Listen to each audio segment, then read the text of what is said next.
যে কোনো নির্যাতনকে যারা রাজনৈতিকভাবে জায়েজ করেছে তাদের বিষয়ে আমাদের কি সিদ্ধান্ত হবে সেই বিষয়টি আমাদেরকে এই মঞ্চ থেকে স্পষ্ট করতে হবে।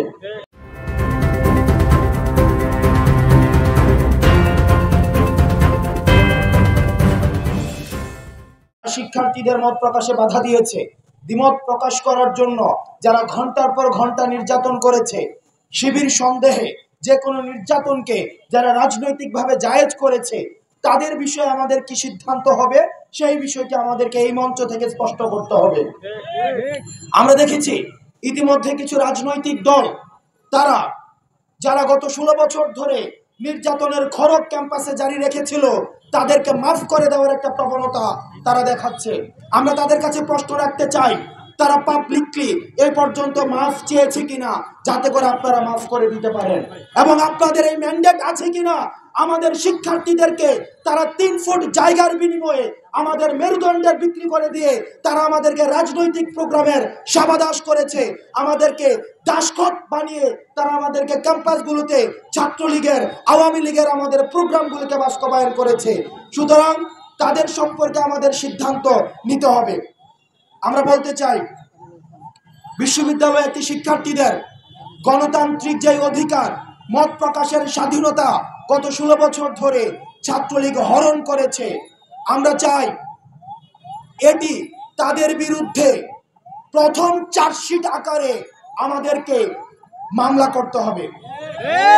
দ্বিতীয়ত, শিক্ষার্থীদের ন্যূনতম যে মানবাধিকার রয়েছে, থাকার জায়গা, শিক্ষার জায়গা, খাবারের যে অধিকার, সেটিকে হরণ করার জন্য তাদের বিরুদ্ধে দ্বিতীয় চার্জশিট আনতে হবে।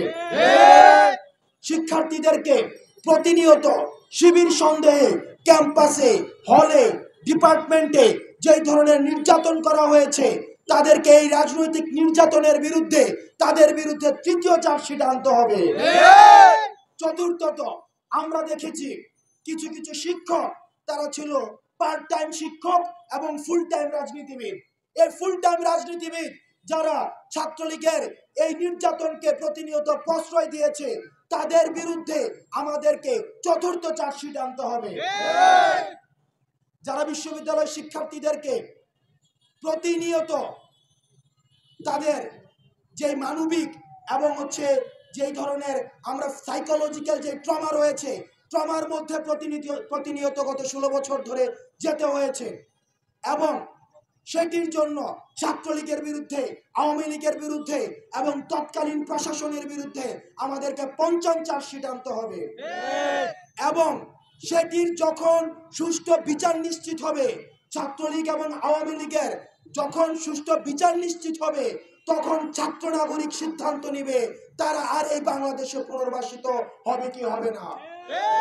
আমাদের জানা মতো আমরা দেখেছি, আমরা জার্মানিতে নাৎসি দলের কোন ধরনের রাজনৈতিক কোনো অধিকার নেই। যারা বিভিন্ন জায়গায় মানবাধিকারের প্রশ্ন তুলছেন আওয়ামী লীগ এবং ছাত্রলীগের বিরুদ্ধে, আপনাদের মায়া কান্নাগুলোকে আমরা আমলে নিতে চাই না। সুতরাং আগে ছাত্রলীগের, আওয়ামী লীগের বিচার নিশ্চিত হবে, তার পরবর্তীতে আমাদের অন্য কিছু সিদ্ধান্ত। বাংলাদেশ চিরজীবী হোক, ইনকিলাব জিন্দাবাদ।